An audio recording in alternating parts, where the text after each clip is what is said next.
Welcome everyone. This is our, what is this now? Fourth professional development seminar for the Poet Artist Development Program. Those of you in the Poet Artist Development Program already know, this program is basically designed to teach emerging artists the basic skill set that you need to be an entrepreneur, a working artist. And with that, we're going to be covering a lot of different things on YouTube. Now are the other previous videos that we've created as part of this particular series, which does include things like how to create a project outline and also how to really think of yourself as a working artist, as an entrepreneur, as a business owner, because artists in fact are business owners, and it's on us really to put in the work that is required to be able to successfully manage a business.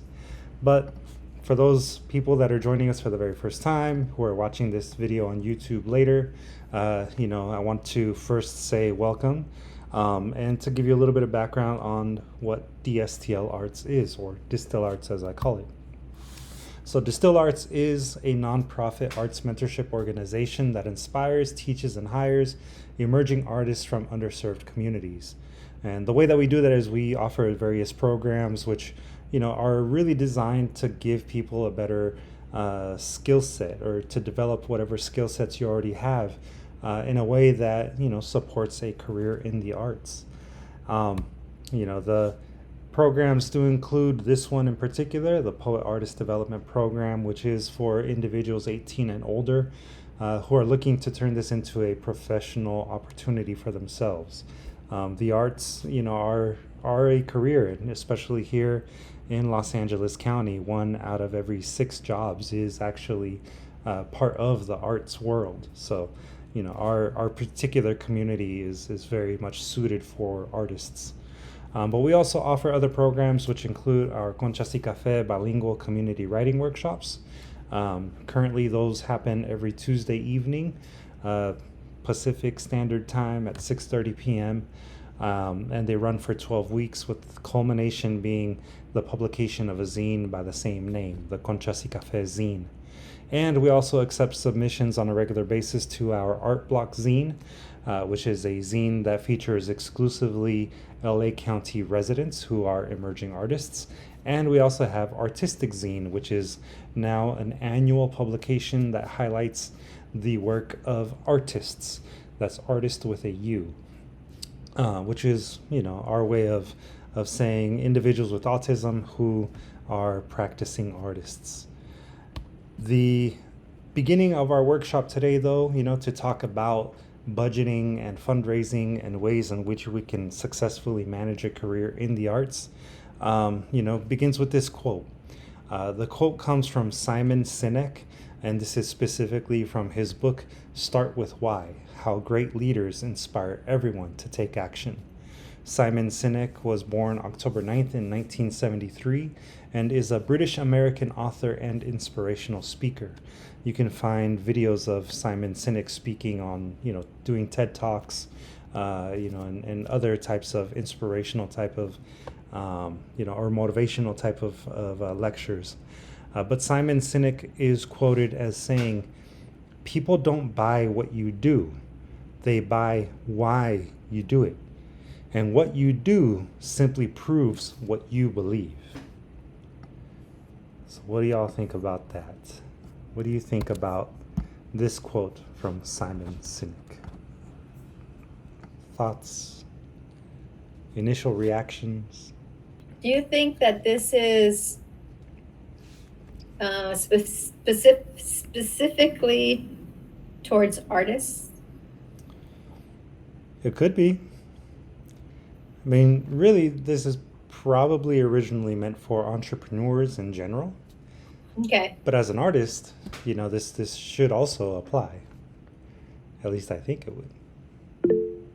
David? Yeah, in the artist realm, I think a lot of people can believe that work that is close to the artist is their best work, like work that comes from their own experience. Like we were talking about Charles Bukowski, and there's a really good example of man whose work was all about his experience, and that's what was so compelling about it. Mm-hmm. So it's more than just the work, or the work is more than just the work itself. It's a piece of who you are, basically. Mm-hmm. Yeah, definitely. You know, I mean, as artists, we typically practice from a place of personal experience. You know, it's how we relate to the world. But if you also think about just simply, you know, the business side of things, you know, think about the brands that you follow. Think about the reasons why you purchase from one particular store over another, or why you buy from one particular brand over another.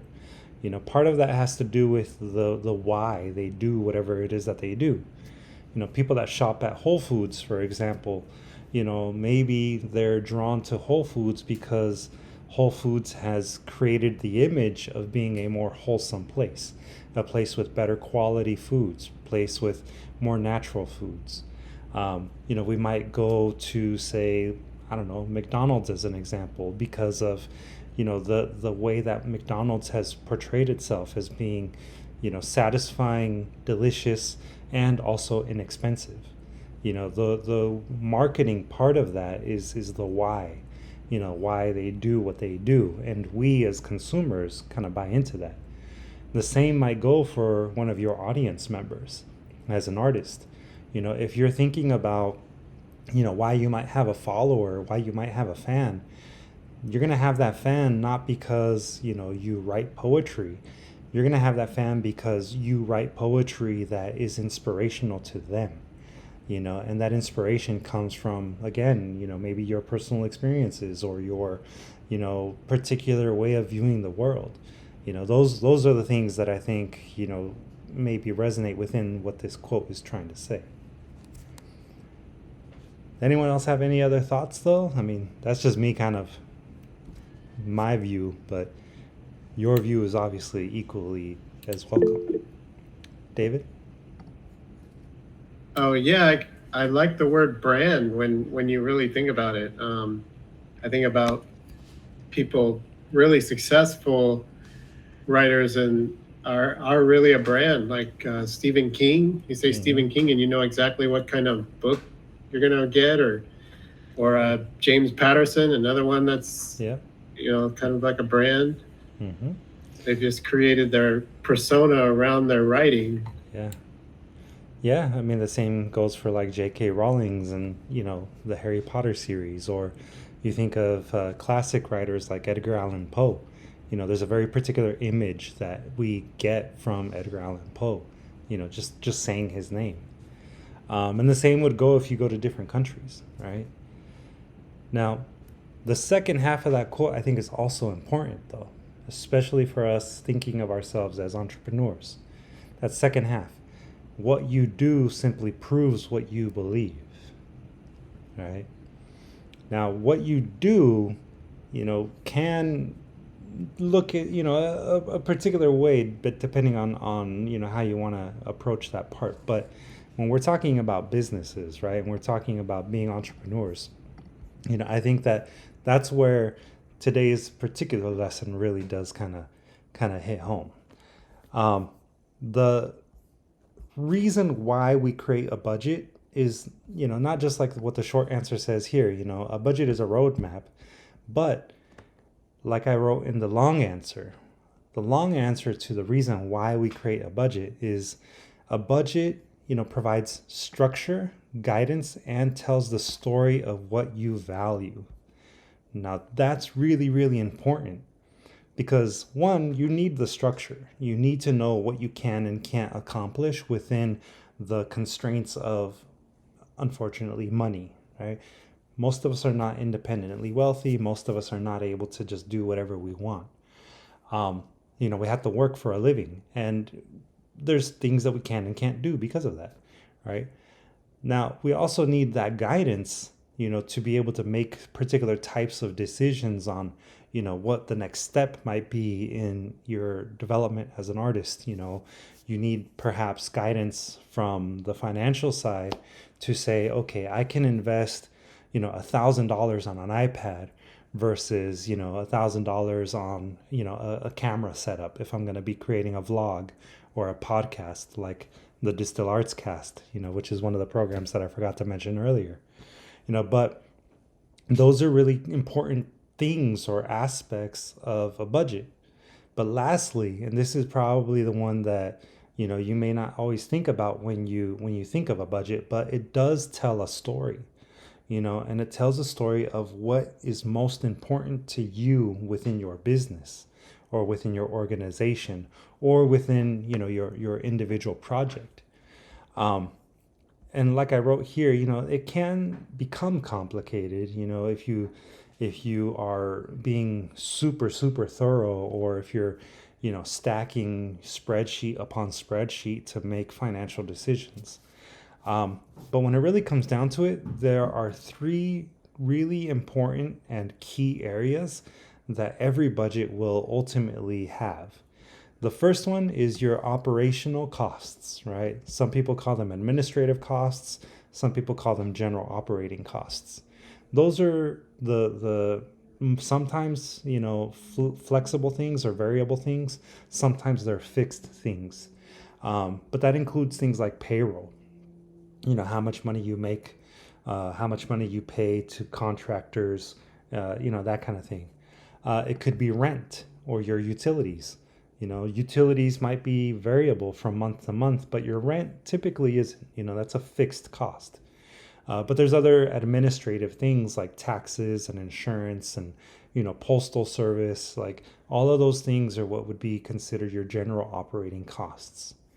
Then there's the programmatic or project costs. Those are things that you need to actually offer whatever it is that you're offering, whether that be a workshop or whether that be, the development of a book or an art, exhibit. If you're going to be even doing merchandise, those are things that are part of what would be a programmatic cost or a project cost. Printing, the rental of a venue, event insurance, that'd be more like a one-time thing. And vendor fees. When I say vendor fees, I'm talking about things like, registration to be a vendor at the LA Times Festival of Books, for example. Then lastly, a budget is going to have revenue projections. Revenue is just simply talking about money coming in, right? You need to be able to estimate more or less how much money you're going to have, and how much money things are going to cost. And to have a successful or a thriving business, you typically want to have more revenue coming in than money going out. That's just your very basic way of looking at things. And this is also something that you would maybe think about in terms of a personal budget, right? You don't want to always be operating on debt. And so, a business budget might even, be something that you could translate into a personal budget. But ultimately, it is a planning tool, and it's a very, very important decision-making tool that you can really take advantage of as a working artist. And I always like to say, a budget is a moral document. Remember, it tells the story of what you value as a business owner, as an administrator, as an individual, right? Now, let's create a budget. Again, I've told you all, several times on the Google Classroom, you're able to download the budget spreadsheet that I created. There's a template that you can use. Using that template, you can make a copy of it. You can modify it as you need it. But we're actually going to go over it today as a group. And if you are able to, I really highly suggest that you have this open either in a separate window or a separate tab on your browser, and use it now as we go through it, to put your own individual information in the spaces that have been provided to you. So on your screen now, you should be seeing the program or project budget handout.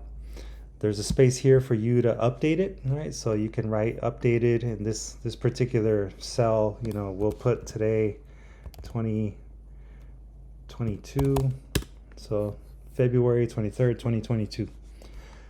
Of course, at the very beginning, at the top of this budget, is going to be the thing that I hope you value the most, which is you, your time. Your time is valuable. Your time is worth something. It's already pre-populated with a particular annual salary. And if you do notice, this is broken down by annual cost, monthly cost, and weekly cost. I usually find that those things, are useful to know. So that way you know more or less how much you're spending every month and every week, in some cases. But, to start off with, in the notes section, I left a note that says, this is equivalent to making about $24 an hour if you're working a 40-hour a week, 40-hour work week, which is your average job, right? So $50,000 is a place where you can start. But keep in mind, 50 grand isn't the only thing that you need to be budgeting for if this is going to be how much money you want to earn a year, right? In addition to your salary, and in addition to things like the income taxes and all of that stuff, you also really want to consider, how much it costs for you to have things like medical insurance. Medical insurance is really important. And the average, in my past experience, the average monthly premium for most medical insurance plans was around $500. It might be higher, it might be lower, depending on your particular coverage needs, but you can always hop onto things like Covered California, for those of us here living in the state of California, and you can find out, how much does it cost for a person to get insurance on their own through one of those, health insurance marketplaces. And that's where you would want to, modify it as you need. So here right now at the $500 a month mark, we're averaging about $6,000 a year. Like I said earlier, there's going to be taxes that you have to pay, especially if you're a business owner for yourself, working for yourself, self-employed. When you go to do your taxes, you will most likely have to pay taxes. Those taxes are normally going to be split up between Social Security, Medicare, the California state unemployment tax if you're living in California, and also workers' compensation. If you're registered as a business in the state of California, you are required, if you have employees on your payroll, to also have workers' compensation. And so, there's different costs associated to that. So workers' compensation might be different depending on whether you're an independent contractor, self-employed, or if you establish your arts business as a formal business, as a corporation. All of those things do affect this, but you might as well just budget for it, and you can set that up with help from like a small business administration office. But these particular cells on the Excel spreadsheet are already pre-populated with a formula. If in case you need to know what the formula is, in the notes section, I did write it there. So that's why right now you see on your screen actual numbers. But if you notice, let's say we change this to make $75,000 a year. These numbers changed automatically. So now instead of the, what was it? I think $1,000 or so. If we look here, right, Medicare was at $725 and Social Security was at $3,100. If we change that to $75,000 a year, it went up, right? So the more money you earn, the more money you're going to have to actually bring in to be able to compensate or to be able to cover the cost of Social Security, Medicare, and all of the other types of taxes. In the template that I created for you, I also provided a second, basically employee under the principal artist, which would be you. If you hire an assistant, you're going to be paying them too. So, you could add whatever amount you want here. And then again, the formulas are already pre-populated and they fill in by themselves. So, right now, the most important thing is, as you think about this, Really think about how much you would need to earn in order to be able to cover your fixed costs. Things like your rent, your insurance, your, daily or monthly grocery bill, or whatever the case might be.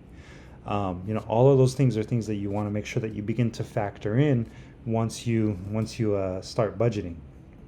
Of course, to help you, beyond just the administrative staff, which you can see here totals on its own. The formula is already set up for it to total by itself. You can, again, also, if you want to add independent contractors, you can. This is people that you pay a particular rate to, like, say, a graphic designer. They would be an independent contractor. You're not hiring them as an employee. A proofreader, all of these other things that you might need, you can add them there. But again, if you feel like you want to cover things like your rent and your, cell phone bill, the operational overhead section is a place where you can start adding some of those things. Do keep in mind that if you're acting as a self-employed individual, or, you're establishing a business, some of these things might be tax write-offs for you, but it would be only a certain percentage of it. You can't write off your entire rent or your entire mortgage if you're not using your entire property as an office space. You can maybe only write off a percentage of it, like 25%, if you're using one room out of a 4-bedroom home or something like that as a home office. So it's not like, whatever you write in here in your budget is going to cover the entirety of your costs, but it can, right? You could potentially find your funding to cover every single part of your lifestyle. Now, I'm not a tax professional, so I can't tell you exactly the amounts, that you would be able to write off, but always keep receipts and always try to factor all of these things into your budget as you develop one. Things like insurance, like I said before, you have 3 different types of insurance that are listed on this template. General liability insurance, especially if you're going to be offering workshops in partnership with, like, say, the city of LA or the county of LA. They do require that you have some level of insurance. General liability insurance most of the time covers all types of workshops, and any kind of accident that might happen while you're offering a workshop. But those things will change and will depend largely on the type of business that you're operating. Most of the time, if you're working with, like, say, children, your insurance rate is going to be higher. If you're working with, say, incarcerated people, your insurance rate is going to be higher. If you're operating a mobile art lab like Distilled Arts, you're doing things on the road, your insurance is probably going to be higher. So there are different things that you need to factor in.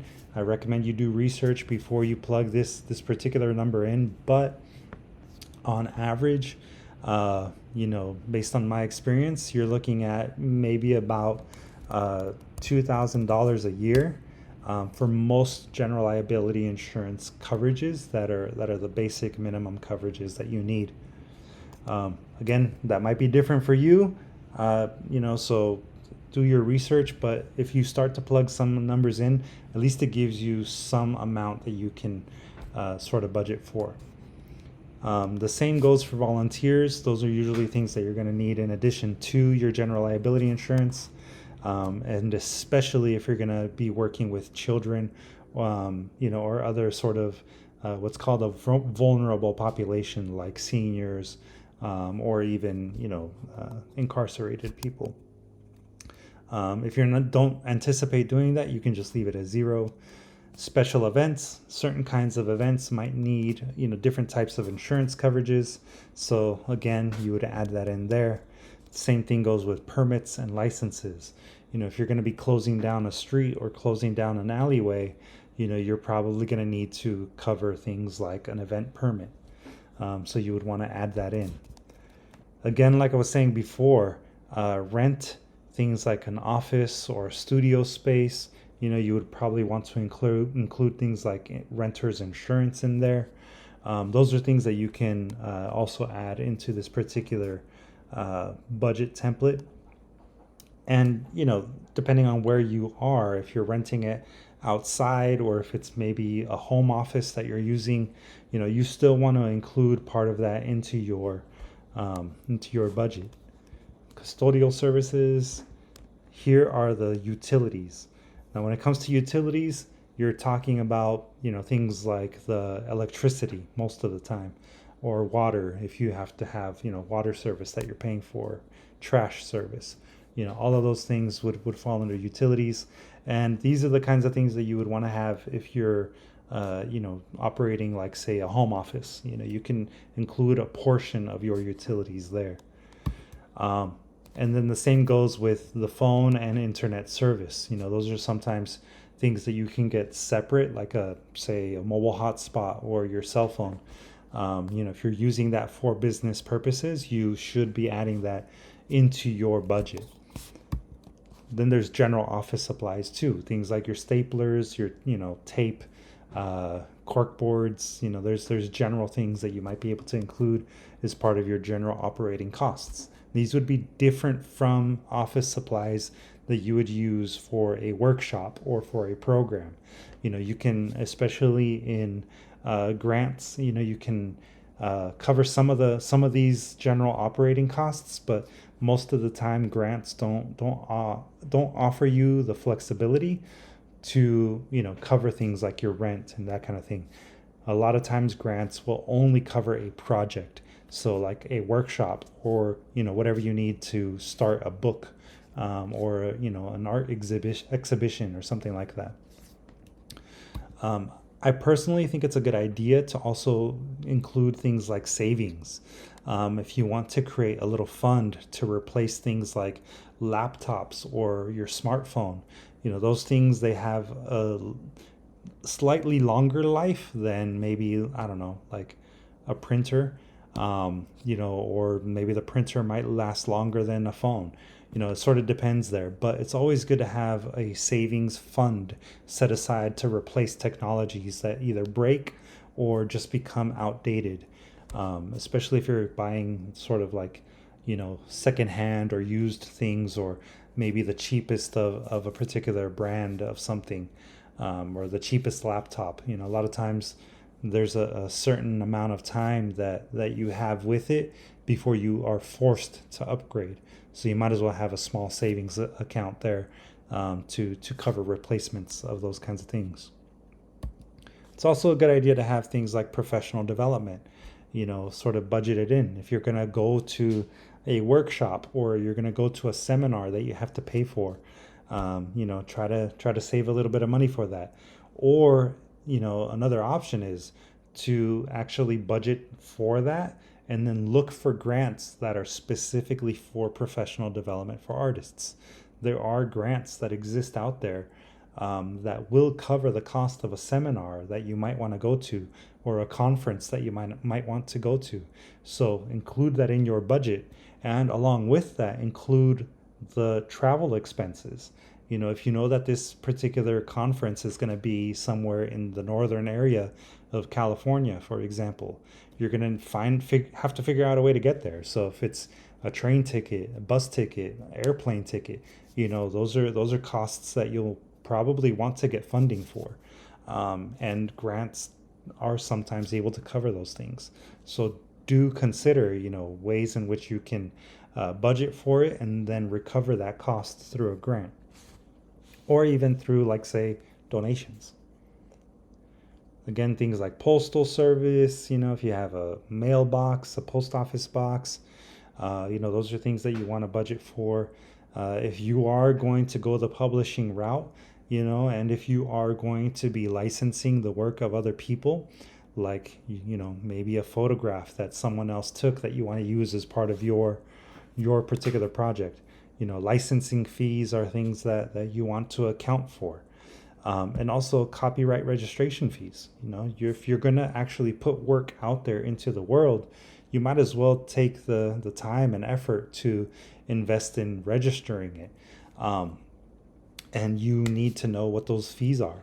If you go to copyright.gov, if I remember correctly, you can find out what the basic cost is to copyright a single poem or a collection of poems or a photograph.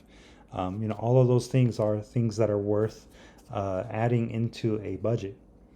And then, because not everyone is going to be, maybe time conscious or prepared enough to create, their own tax filings, and you pay an accountant to do the taxes for you. You can include that into your budget.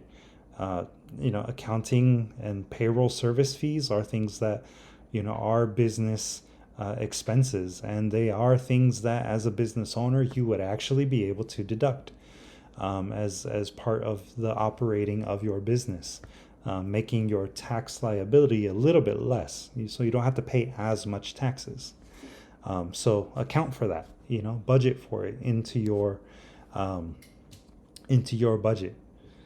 And the same goes for sales tax. If you are going to be selling merchandise, including prints or your services, even there are certain types of services that are taxable services. You need to be collecting sales tax, and you need to account for that within your budget so that you know how much you're going to actually send to your local government and your state government too. You have to register as a business owner, even if you are self-employed, in order to be able to make transactions, in order to sell things.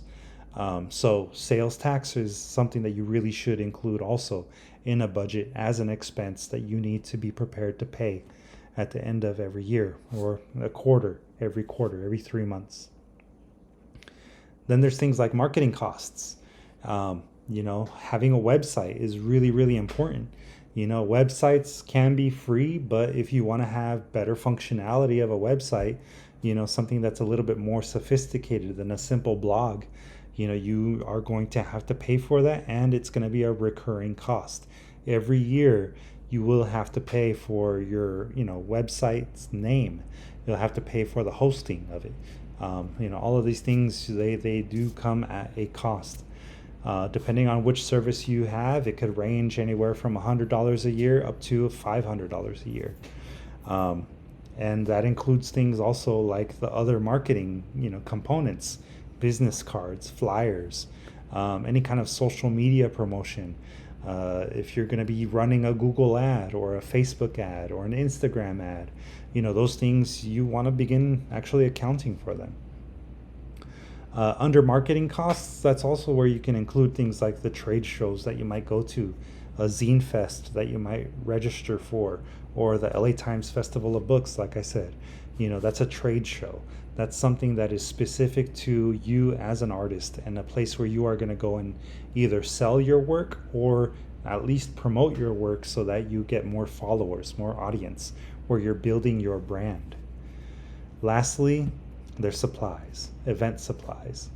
You're going to need things like tables. You're going to need things like table covers, maybe pens, post-it notes, snacks, right? Working an event like the LA Times Festival of Books, it's a long day. So if you're going to, take water, and you're going to take granola bars and those kinds of things, those are event supplies, budget for them.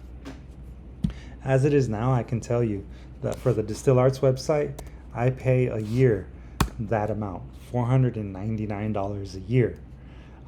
Which, when you break it down, right, weekly, monthly, it doesn't look like it's that much. That's actually pretty manageable, about $10 a week. That just means that I need to bring in about $10 a week. Business cards, I don't actually spend a whole lot, especially, over the last couple of years, but even if we're saying like $50 worth of business cards and maybe another $50 worth of flyers, that does, go somewhere. And, they are the things that are able to get you business in the long run. So you can begin populating some of these fields on the spreadsheet now. Even if you're just making an estimate now, you can always change it and update it later. One thing's for sure. If you're going to do things like book festivals or zine fests, and that you're going to do at least one a year, my recommendation is that you budget for yourself about $2,000 a year for these kinds of events. That might sound like a lot, but if you're investing that amount and you know that your book sales are going to go up by 100%, then it's definitely a worthwhile investment. You want to have your work in front of other people in order to be able to sell it, in order to be able to gain a following. Vehicle operation costs are also things that you want to include. If you are going to be taking meetings, if you're going to be driving from your home office to, I don't know, maybe a library where you're going to set up a workshop, it does require transportation. If might not be a car, you might be on public transportation, but if you have to, refill your tap card, every week, at least $20 a week, that's definitely something to include in your grant proposals, in your grant budget, in your project budget. Transportation is definitely something that, especially here in LA, you need to have. Things, especially like, auto insurance, if you're using your personal vehicle, that's also something that you can include in there. And if you're using a vehicle for business, do know that business vehicle insurance is normally more expensive than personal vehicle insurance. So be real about those kinds of costs. I would estimate that maybe the average amount that most people spend on car insurance is probably like about $1,000 every 6 months. So in here you could probably put in $2,000 if you have a car, for the year. Remember, this is for the year. Your vehicle registration is a tax write-off if you're using your vehicle for business purposes. So your annual registration, if you know more or less what it is, you can go ahead and put that in. I think the average is like about $150 a year. If you're going to be paying for parking, or if you know that you're going to be driving on a toll road, that's also something to add in there. Car washes, oil changes. If you're driving, you're probably at some point going to have to do some sort of maintenance, including your tires, right? You need to change your tires every X amount of years. Things like your brakes, tune-ups, those other types of vehicle maintenance things, those are good things for you to save for. So you might as well include that into your budget as well. And I even included on here for you emergency repairs. If your car is maybe not as new, and you want to have at least a little cushion in the event of an emergency, definitely try to save for that. All of these things that we've been adding so far, they do total here for you. So if we were to take away, say, the $2,000 here, right, you'll notice that on the bottom here, this did change, right? So this spreadsheet, again, this template is pre-made for you to be able to just put in the numbers under the annual cost, and then from there everything populates on its own. I did mention before in a previous seminar that you could also count things like volunteers, or what's called an in-kind. These are things that you would want to put into a budget and assign a value to them, because it shows to especially funders, grant funders, that if you have people that are really passionate about the work that you're doing, so much so that they're going to volunteer to help you, that has a value to it. And it shows not only that people are interested and engaged, but it shows that you are aware of a person's value in terms of their time. A long time ago, when Abraham used to volunteer with Distilled Arts, the value of his labor was about $25 an hour, according to the research that I did at the time. And if Abraham was volunteering 2 hours a week, that's $50 a week that he's essentially donating in his time. Over the course of a year, that did amount to a decent amount of, funding, quote unquote, that our funders were very happy to see, that there was a community member that really believed in what Distilled Arts was doing, so much so that he would invest that amount of time into the work that we were doing. You, as an artist, and potentially as a person that is going to be offering workshops, that's also something to really think about. Maybe you can enlist a volunteer. Maybe you can, I don't know, even if it's a spouse or a partner, another person that you want to collaborate with, who maybe you're not able to pay at the time, but you could, I don't know, maybe at some point volunteer for them. You can do those types of things and then help each other out that way. When it comes to in-kind venue use, if it's going to be free for the community, there's usually a lot of community spaces that are very open to giving you a space for free for a certain amount of time. That might not work for an office, but at least for a one-time event, it might be worth looking into. And the same goes for this. It's an in-kind thing, so it has a value to it. If I remember right, for a 2-hour workshop at the LA Public Library, any of their branches, it's about $250 if you were to charge for that particular event.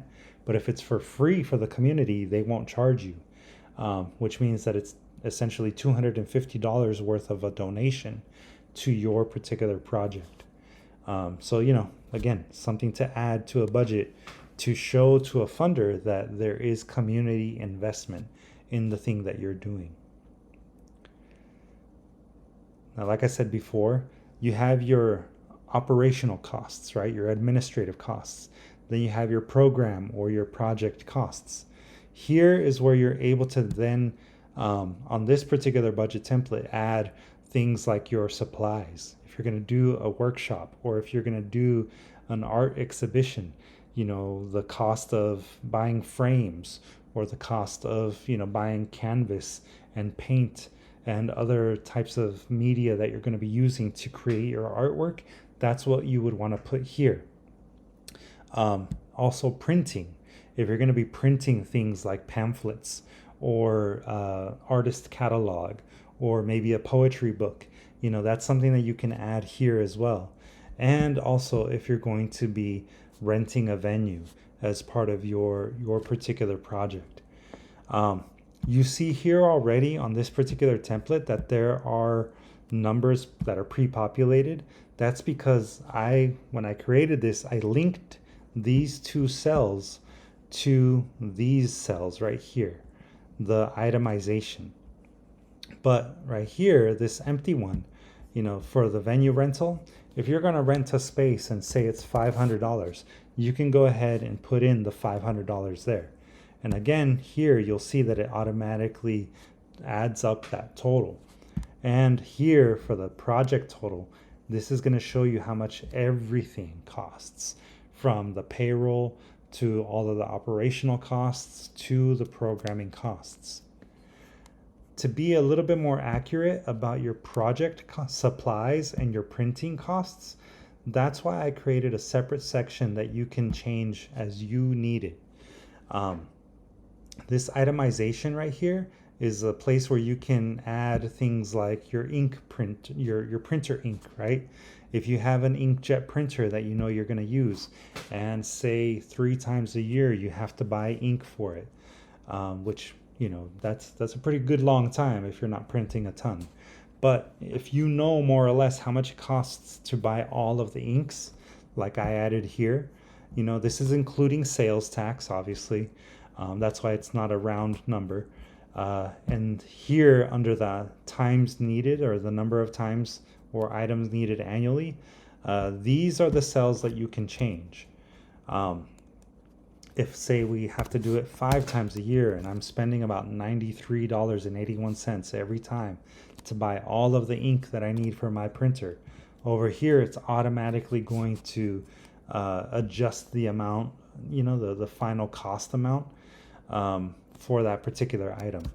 If you're an artist that draws, like Denise, and you're buying a new sketchbook every few months, and that your sketchbook costs about $5, you can add that here, how many times a year you buy a new sketchbook, and again there it's going to actually populate the total cost a year that you're going to basically incur. You can change all of these things as you see fit. You know, if you don't need tracing paper, but you do need, like, say, fine press paper, you can change it there. And then here, if you know that it's going to be about $15, you know, and you're going to do this maybe like 4 times a year, here it's going to again automatically populate for you. Even though these things are colored in, you know, they have that shaded color, you can always change that if you need it. I personally like to, you know, color code things a little bit so that it's easier for me to read, but simply using your cell fill color thing here on Google Docs or on Excel, you know, the toolbar in Excel, you can change those colors if you need to. You know, as a visual artist, sometimes it's important to make prints. If you're going to do a print of artwork that you yourself are going to be creating, you probably will need to invest in photo paper. If you're going to be doing an art show that requires you to bring your own easels or your own frames, you know, those are things that you can include here as well. If you're going to be creating merchandise, you know, like buttons, you know, you might want to invest in a button maker, you know, which the one that I personally purchased for Distilled Arts cost me about $500, but you know, that thing is going to last me forever. It has a lifetime warranty too. So if it ever gets damaged, you know, I can simply have it replaced for free. And then of course there's the supplies for that kind of thing. Those are all the kinds of things that you can add under this particular section of the spreadsheet. And remember, it's called the program or project supplies and printing itemization. When these things are populated, this right here is going to total for you. And if you notice, right now it's at $2,846.73. If we scroll back up to this particular section under the larger budget, this number is already there. We do not have to change it at all. And then this number gets updated also as we make changes below, right here, under the itemization. The same goes for printing costs here. This particular section, this number, the $1,589, that number is going to pre-populate on its own. If let's say we want to make stickers of artwork and we're going to invest about, I don't know, $500 in sticker making, and we're going to do this once a year, you know, here the $500 automatically gets added. 500 times 1 equals 500. Here, that number gets added as well. We're adding that in addition to the cost of printing books. That $2,000 and $2,089 again is going to appear up here under this particular section where you see the program or project printing costs. So again, no need to change that cell. You do all of the changes below. And with that, I think you know, we have most of the budget itself covered. The last thing that I wanted to show you is that there's this section too called revenues and income projection.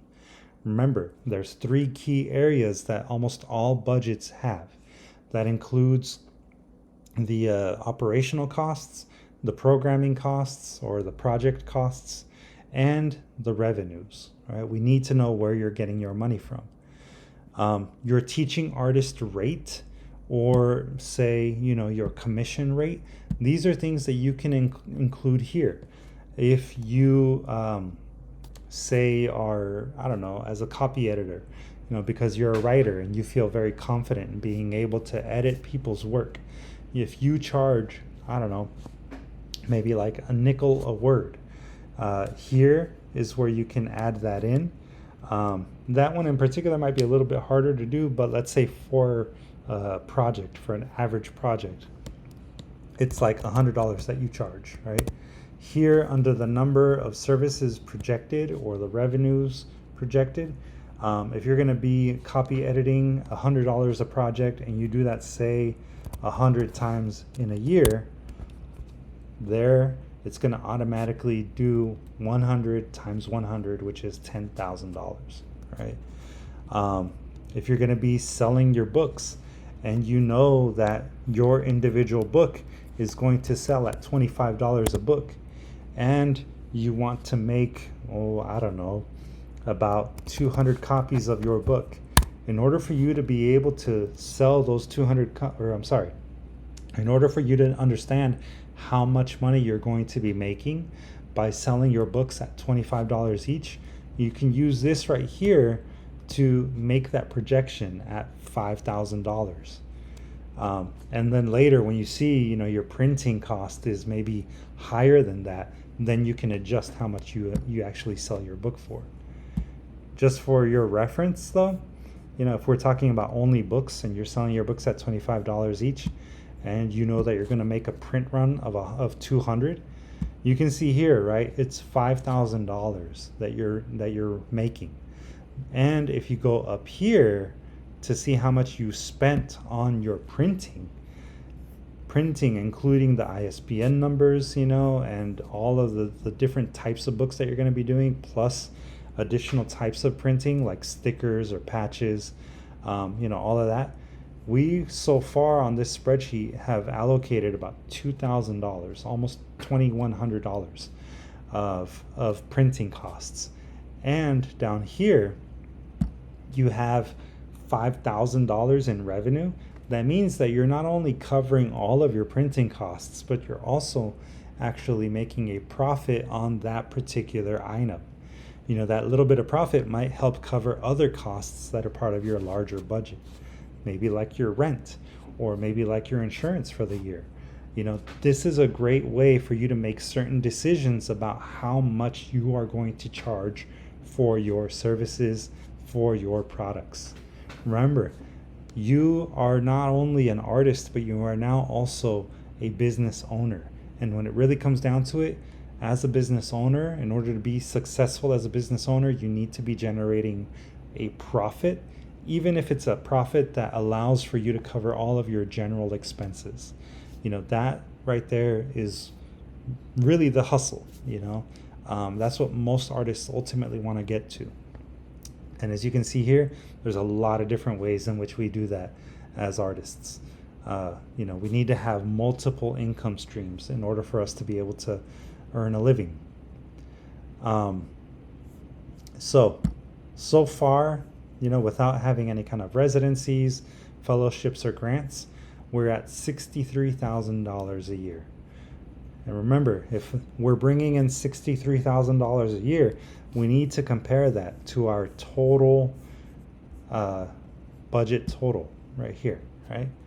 Which is $125,219.73 so far. All right, that means that we need to find other ways to basically double this amount that we're so far projecting, which is where some of the next things come in. With all of that, it's a lot of information, I know. Does anybody have any questions so far about the spreadsheet or anything that I covered up to this point? No? I do. Yes. Even though this is for the year, Mm-hmm. you can always adjust it if you want to, a year to 6 months. But is it possible? I'm not possible. But have you thought about buying things that are on sale that you want to keep for later on? So I can use this now for this winter time. For this, something you see on sale that can be utilized in the long run. That can save you. They're like maybe like an office supply or something you see that's on sale in the wintertime. Maybe something you may use in the summertime, and that can save a cost right there. Yeah, I mean, it's always recommended to try to find discounts where you can, right? Use coupons and if you have to buy in bulk so that you have maybe, 2 years worth of, I don't know, let's say toilet paper, like that's a way for you to maybe incur a cost at one point, but then you don't have that cost later on. If it's a piece of equipment like a laptop, and you're investing in maybe a slightly more expensive laptop, that laptop could maybe last you for, I don't know, 5 to 8 years. Whereas the cheaper, laptop that was maybe like $300, might only be able to function for about 3 years to 5 years because of the way that technology changes and, things like that. So, making certain kinds of investments would be longer term investments. But if it's something that you're going to be using on a regular basis, it's my recommendation is that it's worth it. It's worth it to make the slightly larger investment in order to be able to be, continually producing work. Does that make So sense? it does make sense. So, would you recommend to get a Costco and or Sam's Club card, or a card that encourages you? Because I'm not sure about Sam's Club, but I've seen the executive membership at Costco where you get money back for your purchases. Yeah. Yeah, that depends. That's going to be really dependent on what you determine after doing a cost benefit analysis, right? If it's going to cost you $200 a year to pay for that Costco membership, but you're spending maybe like, I don't know, $1,000 every time that you go, but that's maybe just once a year, and your savings is really only like $500, is that really, a benefit? It might be, I don't really know. Um, and like in the case of say like an Apple product, if you're going to get the Costco membership at $200 a year, and you're only going to buy an Apple product once a year or maybe once every couple of years, and you're saving maybe like about 10% off of that Apple product, maybe like $100, that's probably not going to be a good use of the Costco membership, because $200 that you were spending on the Costco membership to get the $100 off of $1,000 laptop, you are still paying essentially for that $100, and then some. You see, so like you need to weigh the benefits to something against the cost of it. Okay. Yeah. Mm-hmm. So another way for us to think about it is actually what we're going to look at next, and Abraham's actually going to take over from here.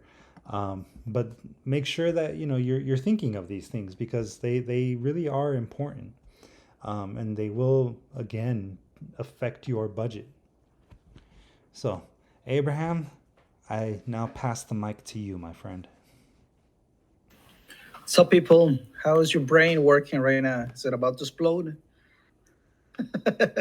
Yeah, I know it's a lot of numbers, but again, I was like, we're telling Tina, like, you can just quick listen to this lecture and then go back to the online video or the PowerPoint and give it a more time later.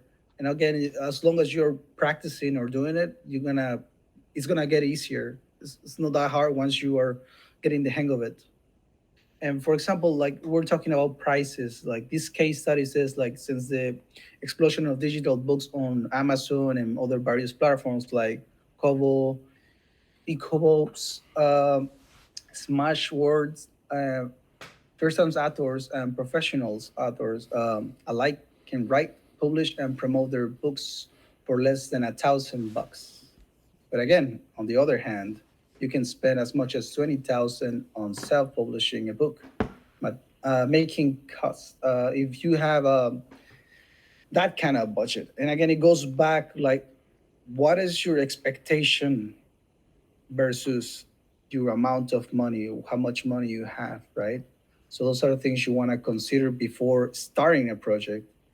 And then we have a couple of costs that you may want to think, especially because Luis talked about a lot about more of a program and the first part that we're talking about. And right now we're gonna shift a little bit more into making a book. So that's kind of more of a project. This is one thing only. And for example, this one has the cover design, which is basically an artist who's going to design the cover of your book.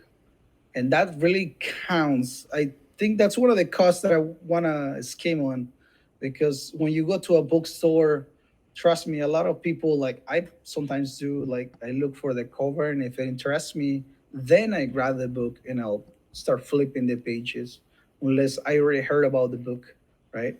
And the cost can average from 600 to $100, so it depends, and it could be even more, but it just depends of the artist you want to work with and the style and all that. And then we have the editing costs. A fresh set of unbiased eyes can better catch omissions, fact checks, and correct grammar on all the mistakes that we do. Like, I definitely would spend more of my money, most of my money on that. So I'm bad at it. So I really need people to check what I'm doing. Not that I don't know what I'm doing, but sometimes you're working on something, and because you're so focused on some things, you might miss other stuff. So people who are editing definitely are worth the money, 300 to 2,000 bucks. And again, it also depends on the budget. Like, I wish we can always get the most expensive thing, but you have to see what you need. And maybe you have good skills, you don't need too much editing, and that can benefit you, right? And then we have formatting in book design. It's basically checking fonts, styling, and spacing, and all that. And especially when you're changing formats of books. So that's another. It's a little expensive too. You can get from $50 to 3,500 bucks. But again, if you have those skills, that's definitely a plus, right? Like, that's why you see a lot of artists with a lot of different skills, because that's when they come to play. Like, you already know how to do this, so you're saving yourself a lot of money. And let's say you got a grant, maybe you can put, like, you're doing this type of work and just put it on the grant, right? Mhm. And then we have promotion, which is running ads and printing and all that sweet stuff that we saw at the Super Bowl. We have average costs from 0 to 500, but again, Super Bowl money, it's like millions, right? So it just depends of how much you want the book to be basically promoted, right? And you need a lot of work on that or not. For example, right now, nowadays we have Facebook and all the media that can help you a lot. So it has become cheaper, I think. But it's also good to have the word out from some other ways. I think people sometimes right now also are not taking Facebook and Instagram as serious as at the beginning when these formats start popping out. And then we have the author tools, which is the includes website hosting services, and all. Actually, Luis already talked about some of these materials, so you can think about, right. And the cost can vary a lot, like 175 bucks per year, but definitely that's depends on the artist and again on the budget and the type of project that you want. And we're gonna move on to the next part.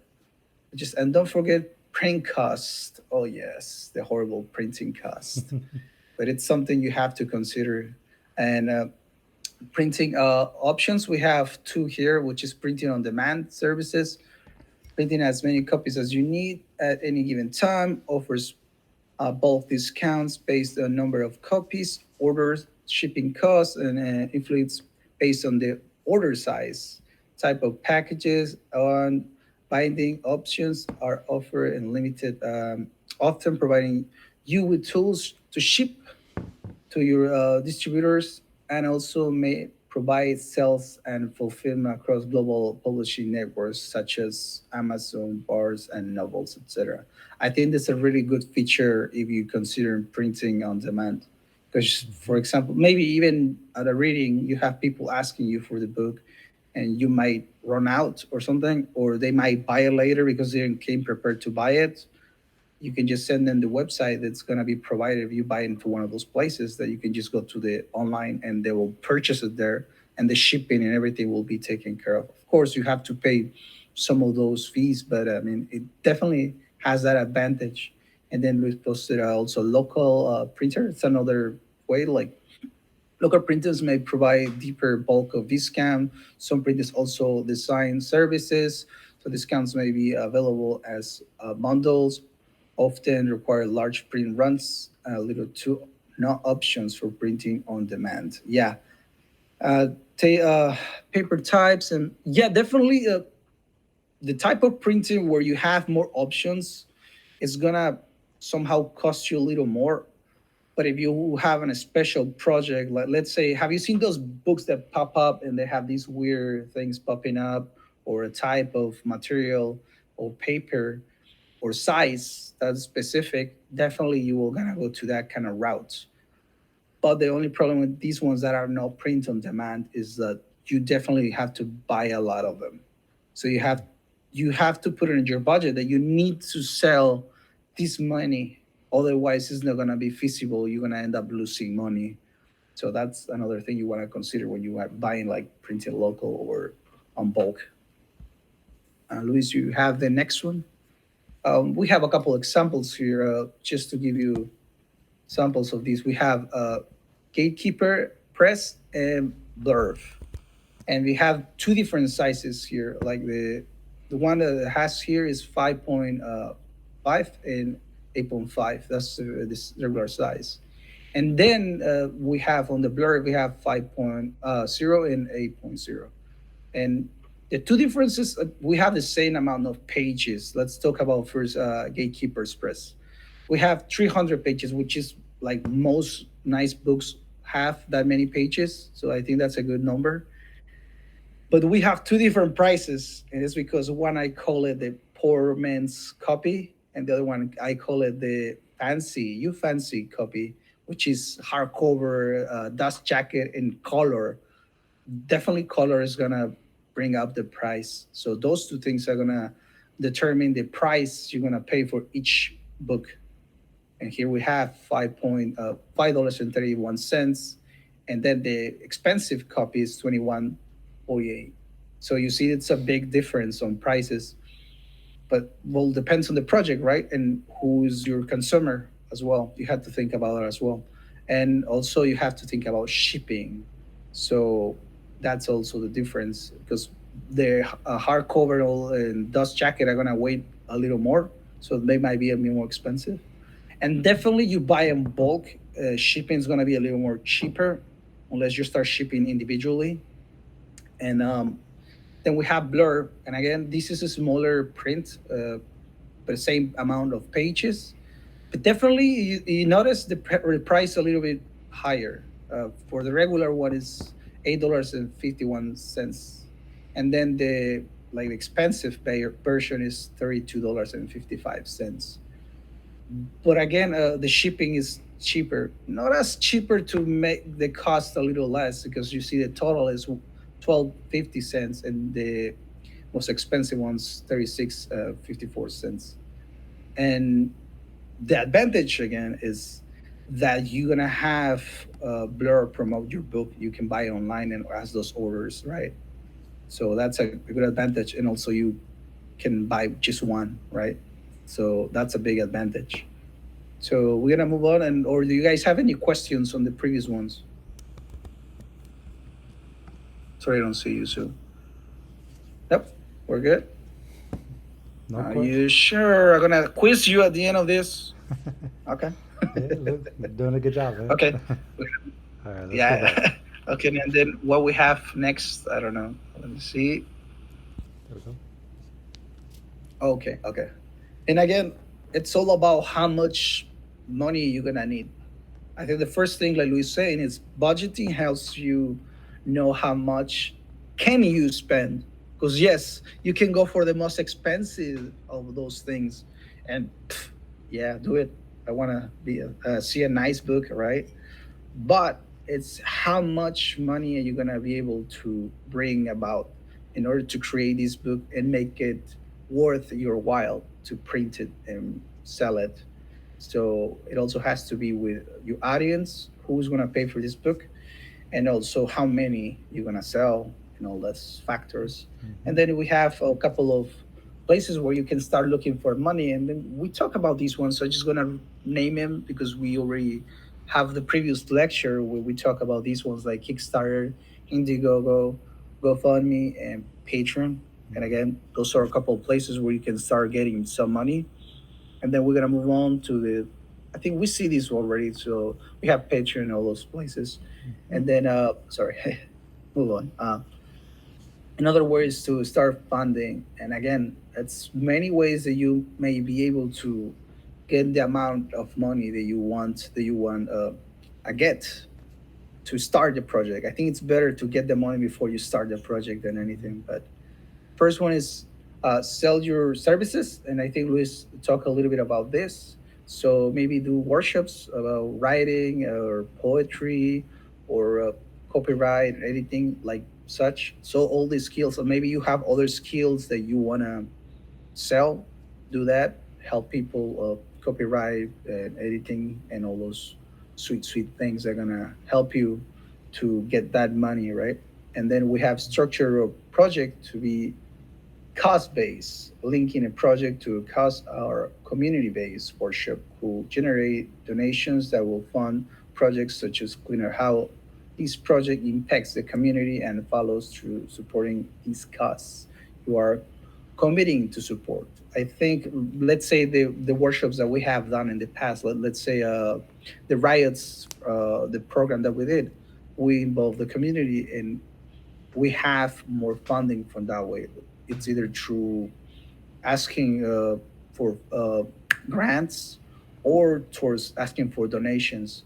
And also, people who are involved in a project are more likely to support Mm-hmm. than something that's not related to you.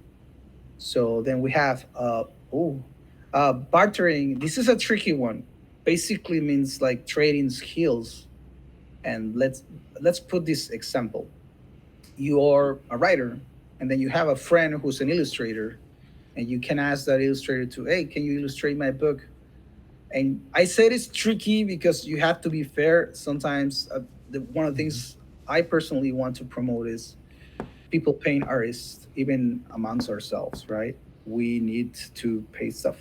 And so you have a friend who's doing that. It's either make it into, I'll give you some of the sales if I cannot pay you up front. Mm-hmm. Or I think another one that's fair, but I try to stay a little bit away from that. But it's also an option. It's I have a book that needs illustrating, and you have an illustrations that need some writing. Let's do a trade. Just make it fair though, right? I think that's a tricky one, but it's something that you might consider. Some people have a lot of friends, some people that can help them with that, right? And so we have another one, it's zero or low interest credit card or personal loan. And Luis was nice to point this out. This is as a general rule of thumb, avoid the burden of debt. Yes, I avoid the burden of debt. I have to repeat that one because, again, I think you have to have a lot of faith in the project and invest a lot to just put all the money yourself and also involve the banks. So I think that has to be a resource just for a certain type of people or project. But if you have a good credit or you have a family or friends who will consider providing you with a lot of, it might be an option for completing your project. And I think this is two different ways here. Like one is towards the institutions, like a bank, and asking for a loan. I think, uh, let's say you're retired, you want to invest in a book and create your own book, and you have the income that's going to flow anyways. I think it's a good way to go. If you don't have the money up front, right, you can ask for a loan and start paying it. Another one, and again, this one is a tricky one because I guess you don't want to involve friends and get in trouble later, right? So again, always pay your debts. But it's you can also say like this is not like just altruistic, just giving me the money, I pay you when I can. I think the best way to approach it is as such a loan, right? Like I'll pay you monthly and maybe even with interest and make it on writing. Especially if you think you might fail. I think you wanna help your friend because he's helping you or your family members and be responsible for it. So be careful with that one. Mm-hmm. And I do we have more, Definitely. Luis, or that's it? I don't remember. Yeah, well, we do have a little bit more. And the I think again the most important thing to mention is you really don't want to start already in debt when you're creating a project. That's why if you use some of the other strategies that were listed, Those are great ways for you to either finish a project or get a project started until you're able to get the funding from other sources. But really try to have at least a small amount of leeway, so that if there's, say, part of a project that maybe doesn't require actually paid services, if you can do your release party at a park, where it might be a smaller event, but you don't have to have an event permit, you know and that's maybe a way to sort of cut a corner, right, and reduce your budget's impact on your pocketbook. So, like, being creative in how you use your money, and being aware of how much certain things cost, are all really the reasons why you create a budget in the first place. Remember, it gives you structure and it gives you guidance on Yeah, how to approach a particular project. I think Michelle was really good at it. Like when she was mentioning all these ways that she already saw she can uh, go cheaper or find cheaper ways to get Hmm. this.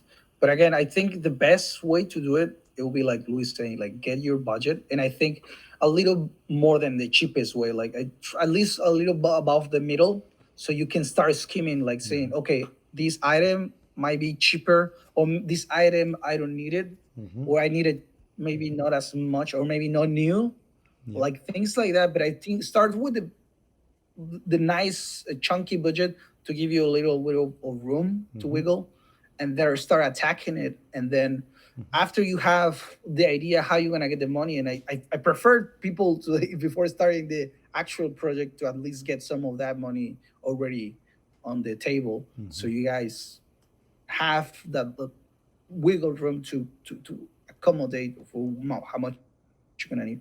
Usually Right. things will pop up, so Yeah. be aware of that. Yeah. And one of the ways in which you actually can start to get the money before you even begin the project, and we've mentioned this several times, is through grants and fellowships. Grants and fellowships are competitive and they are time based. So, it's something that you do need to keep in mind. The grant application might happen maybe this week, and you won't find out if you get the money until maybe 2 or 3 months from now. So, it might mean that you have like a hold or a pause before you can start. But it is worth it to apply to grants, and it is worth it to use your budget and your project outline that you've already created, to make some of those appeals to funders. Every grant and fellowship application is different. I really can't offer you a grant writing seminar, because there's really no way to teach how to write a grant, for every single type of grant that's out there, for every single type of fellowship application. But the four things that are listed here are pretty much universal. All of these things are things that we've started to teach you up to this point already through these seminars. The first one is, be clear about the purpose of your project. That project outline that we've asked you to create, the project outline that we talked about a few sessions ago, covers things like the goals, the audience that you're going to serve, the timeline that you're going to, establish for executing your project, and the evaluation methods. Those four things are the most common things that a grant application are going to ask you about. And if you can be clear about it up front, if you already know well in advance all of those things, it's going to be way easier for you to write a grant, and it's going to be way easier for the review panelists to know what it is that you're going to be doing. You know, they're not going to have a ton of questions. It's also partly why you want to create a budget, because if they already understand the people that you're going to be serving, the people that your audience, entails, and they know how you're going to write that book of poetry, and why that book of poetry is so important for the community, they are then going to ask, well, how much money is it going to cost, and what is that money going to be used for? This is why you establish a budget. Um, Pretty much no funder will ever award a grant without knowing how their money is going to be spent. I mean, you could be, I don't know, like saying that all of the money is going to go to just you, the artist. Which, yes, all the money is going to go to you, the artist, if you're getting a grant, but not all of it is going to go to you specifically. Some of it is going to have to go to workshop supplies, or to paintbrushes, or to graphic design software. Some of that money is going to have to be used in other ways aside from just paying your rent. And that's the type of thing that funders usually want to know. They want to really get an understanding of how responsible are you with their money. And funders, for that same reason, will always look at a high impact project as a more fundable project. They're going to want to see that you are aware of the community, that you know that there are people that will actually benefit outside of just you, the artist. If your audience is going to be a better audience because of the book that you're going to be publishing, if there are going to be more people from your particular background represented in the arts, that's going to be a reason why a funder is going to, give you money to complete a project, or to even just simply start it. Because sometimes that's what fellowships are for, is for you to start a project, not necessarily to finish it, but to get you going in that direction. And again, just like I said before, if you have your project outline completed in advance and you have your budget completed in advance, those two documents, they're going to help you be a more effective writer when it comes to writing a grant. Like I wrote here, clear writing is a reflection of clear thinking. I've sat before on grant review panels. I've read other people's grants, and I have had some really, really bad grants come across my desk, and it's really unfortunate that sometimes people with good intentions just could not articulate why their good intentions were worth funding, and they lost out. If you leave through your writing, through your application, if you leave your grant reviewers with more questions, they're just gonna say, sorry, we're gonna pass. So really try to cover all the questions as effectively as you can. Be concise. Be very clear about your timeline, about how the money is going to be spent, about who is going to benefit from it, aside from just you, the artist that's creating this. All of those things show that you really know what you're doing, and it generates more confidence in you, the artist. And of course, you want to establish community buy-in. You want to show that community members are ready and willing to support your project. And that could be, having letters of agreement from, maybe a person at a library, or a letter of recommendation from another artist that you've worked with.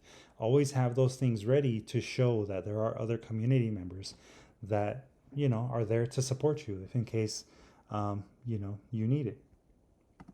I believe there was a question. Miss Michelle? My question is this. Mm-hmm. I mean, we do realize it's competitive. So if you're just new starting out versus somebody that's seasoned or experienced, isn't that also considerable for potential funders? If I think, well, gee, this person's not ready yet, or regardless of how the grant's written, he or she is still new versus somebody who's been doing this for. Yeah, that's a fact. I mean, yes, there are going to be grants that are more competitive and will, maybe favor someone that's done this before. But again, just because you're new to the game, and you're considered an emerging artist, it doesn't mean that you're not as capable as a person that's been doing it before. If you're able to really clearly show your grant funder, that you know what you're thinking, that you know what you want to accomplish, if your project outline is really, really clear and concise, they're going to be like, okay, I have confidence in this person. Let's give them a chance. The very first grant that I ever received on my own without, having anyone else help me with the grant writing, it was only $2,500. With $2,500, that's how I was able to start Conchas y Cafe and Art Block Zine. Because before then, all of the funding that I had was just donations from people. And look at where we're at now as an organization. Distilled Arts now, has been able to get funding from the state and the federal government and our local government, basically year after year ever since then. And it's not a lot. It still doesn't cover everything that Distilled Arts has to pay for. I have to do a lot of hustling to get funding from other people, but it's a place where you can get started, and because the money from the state government has grown, so has Conchas y Cafe. Before the pandemic, Conchas y Cafe was offered at 3 different libraries, where before we did it just at one. So you have to start somewhere, ultimately, and funders will recognize that. But again, if you can demonstrate to your funders that you really know what you're doing and how your project is going to be executed, they're going to be like, yeah, let's give them some cash. Even if it's a small amount, they can do something with it. And that's why your budget is really going to be valuable, because you can say, okay, with this $2,500, I can cover all of my printing costs, and I'll figure out the rest.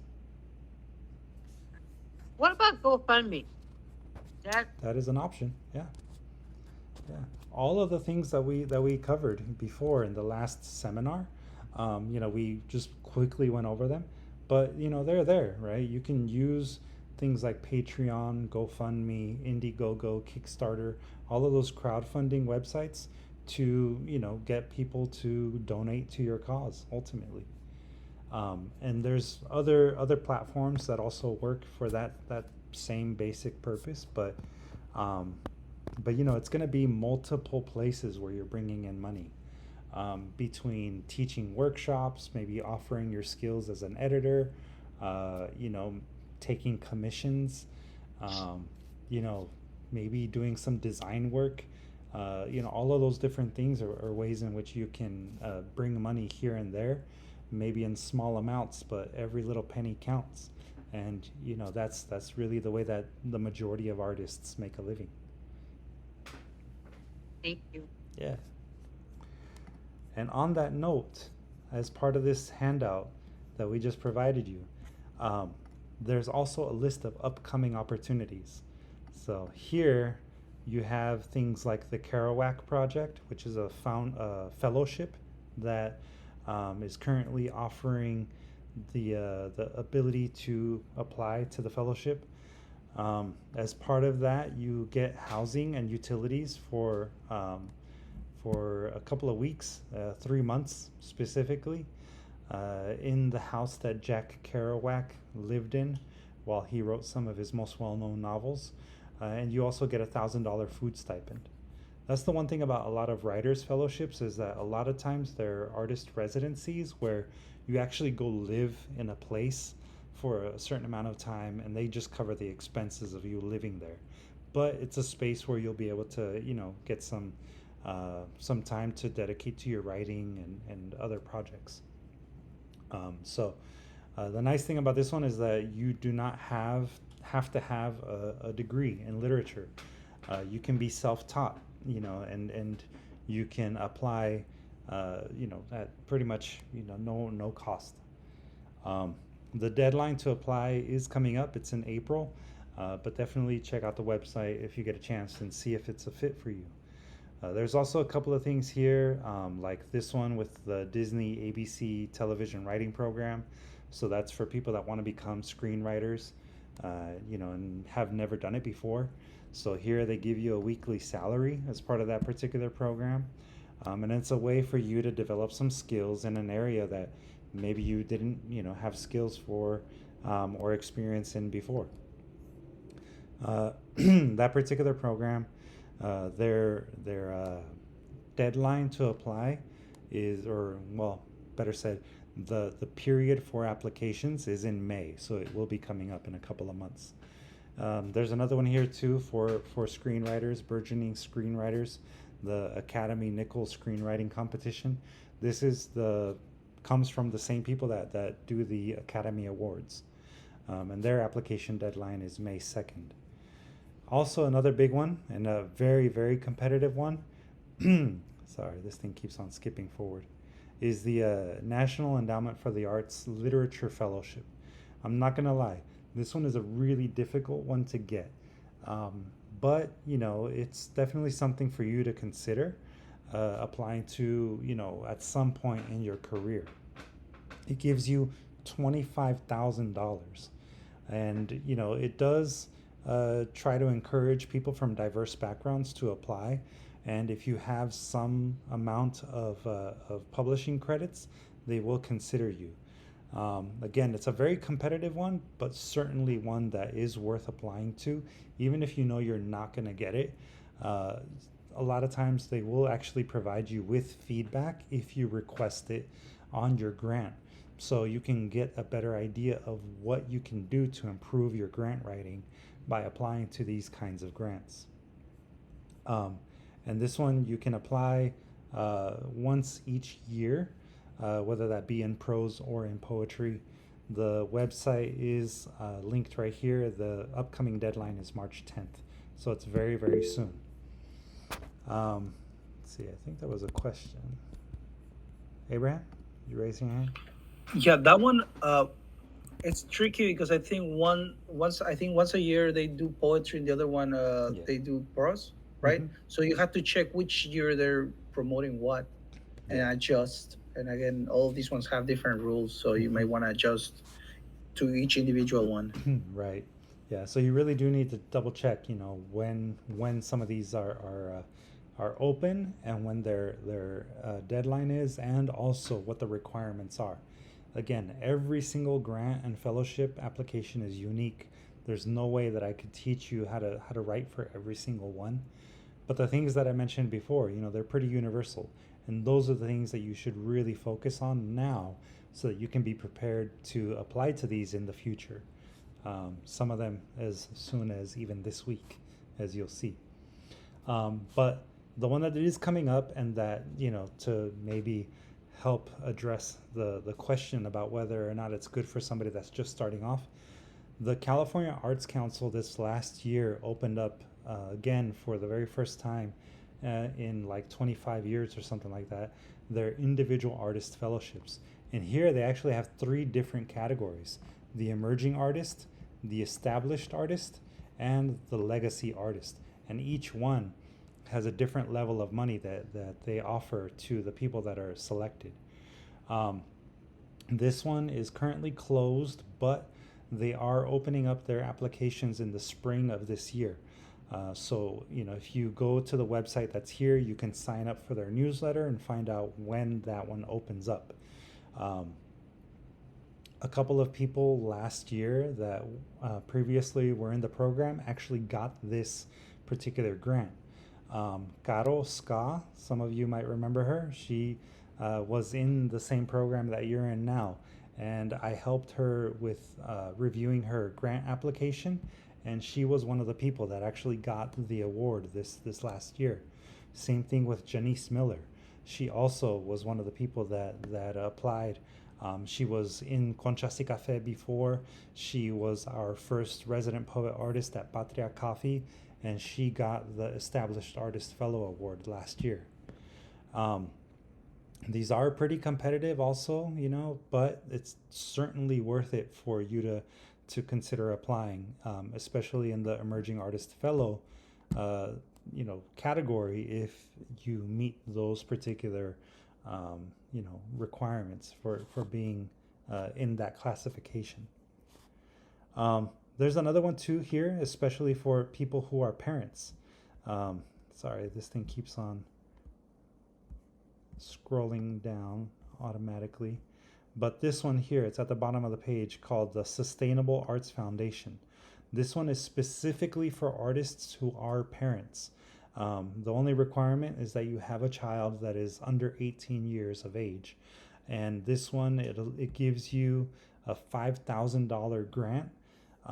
It is also very competitive. They can only afford to give it to 20 individuals, but if you're one of those 20 people, $5,000 could definitely help you get your project started. And this one, their application deadline for this current year is February 25th. That's this Friday. So if you're already all set to go and ready to apply, the website is right there. The application is pretty quick. I think it takes something like 15 minutes from what I read on the website, but don't quote me on that. Go to the website, check it out now. No, Luis, that's the next one.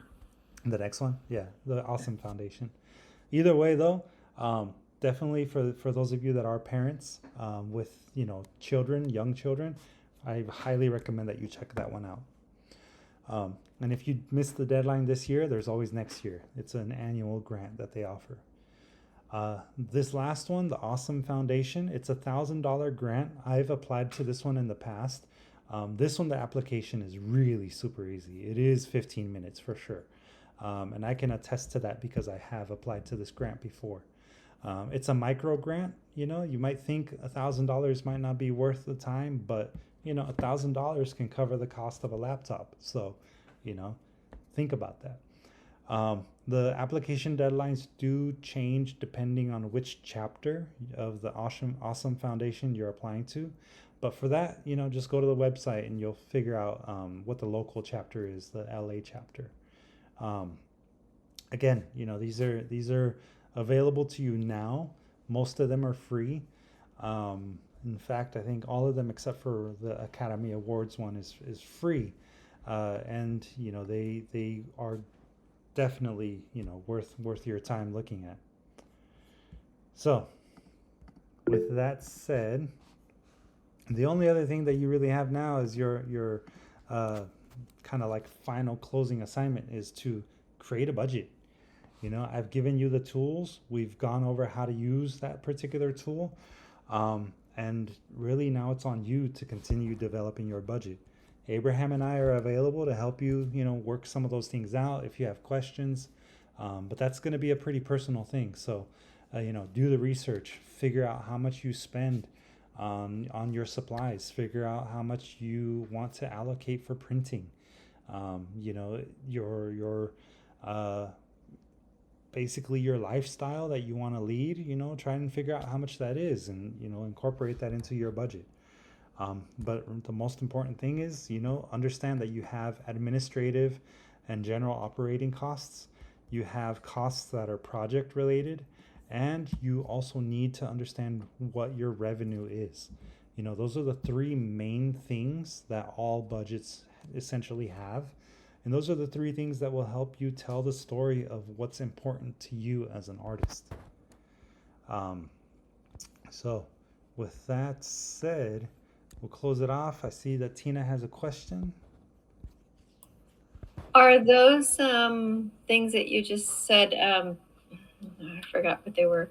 The grants? The grants, are they on They're on the handout. Google Docs? Yep. I mean, Google Classroom? Yes, it's currently up on the Google Classroom. Thank you. The last post on the stream, it has the link for you to download the budget spreadsheet and also the slide deck that was presented. That slide deck does include all of those grants that are coming up soon, and the websites. So you just go straight to the website and you can do the research, make sure that it is something that does fit your needs. That's always really important. Make sure that it fits your needs and that you meet the requirements. You're welcome, Moshe. Question, Abraham, or comment? Well, what's a kind of comment? It's saying, especially for the grants, the first one I love because you can also, they give you the house where a famous writer was living in, and you can what's it called, probably gonna spend time with other writers, because I think they 5 people or 3 people, I forgot how many, and they give you the money to write. So you just have to basically present the book once you're done to a group of people. That's a great opportunity. And again, like most of these grants, I think my suggestion is write them, fail at them, hate them, and then do it again. Because it's gonna be hard, but it's definitely gonna be worth it once you get one of those, right? Yeah. Yeah. I mean, again, all grants and fellowships are competitive, right? There's no guarantee that you'll get it. And even if you do get it, it takes time for the money to finally come to you. So do understand that. But, within that time period of you waiting and, continuing to apply, build your skills. It is important for you to be okay with not getting the grant now, and understanding that there's other ways in which you can get money to fuel your artistic projects. um, if it means tailoring your project in a way so that you're also making it available to the community, if it means asking people to donate so that maybe like 20% of your book order goes to a library or to a women's shelter. Those kinds of things are things that you can do to get people excited about your work, and fund your work in a way that maybe you didn't expect to have it funded before. Your budget though is going to be the main tool that you use to make some of those decisions. So really do take everything that we covered today, into consideration as you establish yourself as an artist, as a working artist. It might take a little bit of time to get to the point where you're making the 50,000 a year by just being a working artist, but it is possible. There are people that do it. Some of them, do it by having a day job, and that day job may become a part-time job at some point, and then eventually becomes, a thing that's just on their resume, and they're now doing art as a full-time thing. So, it's not entirely impossible. It is going to be a challenge. I'm not going to, sugarcoat it and say that it's going to be easy. But if you really do believe in what you're doing, remember what the quote at the very beginning says. It's, people don't buy something just because they want to buy it. They buy it because of the story that's attached to it. They buy it because of what you are doing, the why you are doing it. So I hope this was helpful. Any final questions or comments before we say goodnight? We went a little bit over our time, but I do hope you found it useful. All right. Yeah. Don't let your bluebird tell you otherwise. All right. I just want to say thank you. It's so much that it was overwhelming for me. But thank you so much. This is invaluable. Thanks, Abraham and Luis. Thanks again. It's our pleasure. And we're here as resources for you as well. So if you do have any questions, please feel free to let us know, either on Google Classroom or by email. And for anybody watching this on YouTube later, we'll make these handouts available through a special link. You just gotta email us by checking out the description in the YouTube channel below. So with that said, we'll wish you all a good night, and get cracking on those budgets. Take care, everyone. We'll see you soon. Good night. Hey. Hey, thank